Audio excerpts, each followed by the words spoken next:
जज साहब, मुझे मां बनना है, मेरे पति को छोड़ दीजिए। कलेक्टर ने नहीं सुनी तो जज के पास पहुंच गई महिला। जज ने सुनाया ऐसा फैसला, घंटों तक बजती रही तालियां।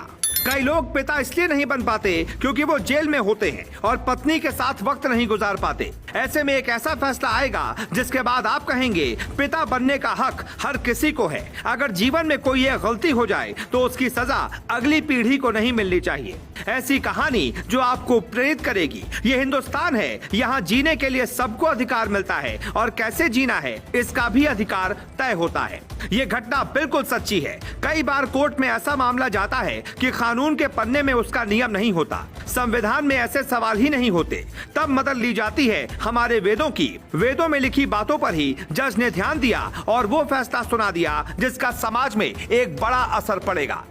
अब हम आपको विस्तार से समझाते हैं। ये घटना राजस्थान की है। महिला ने कोर्ट में दलील दी कि वो मां बनना चाहती है। प्राकृतिक तरीके से मां बनने के लिए पति का होना जरूरी है, लेकिन पति तो जेल में है। ऐसे में उन्हें पैरोल पर बाहर आने का मौका मिलना चाहिए।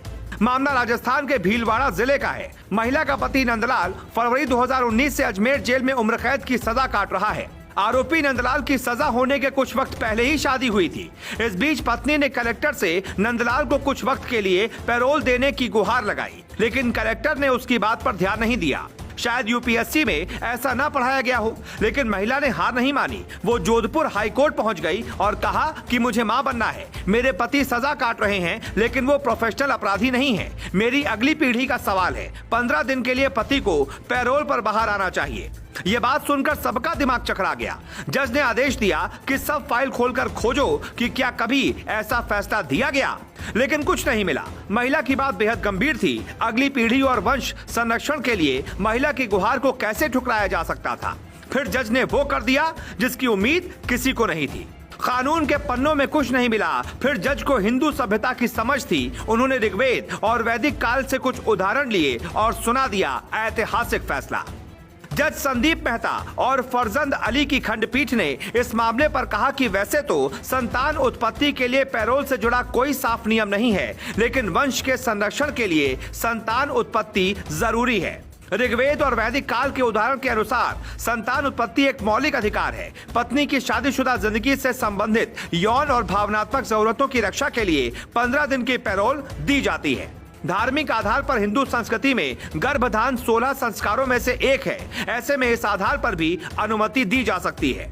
हमारी अदालतें भी समाज का हिस्सा होती हैं। जज भी उसी समाज से होते हैं। फर्क बस इतना है कि कर्म के हिसाब से किसी को जेल होती है तो कोई जज की कुर्सी पर बैठा होता है।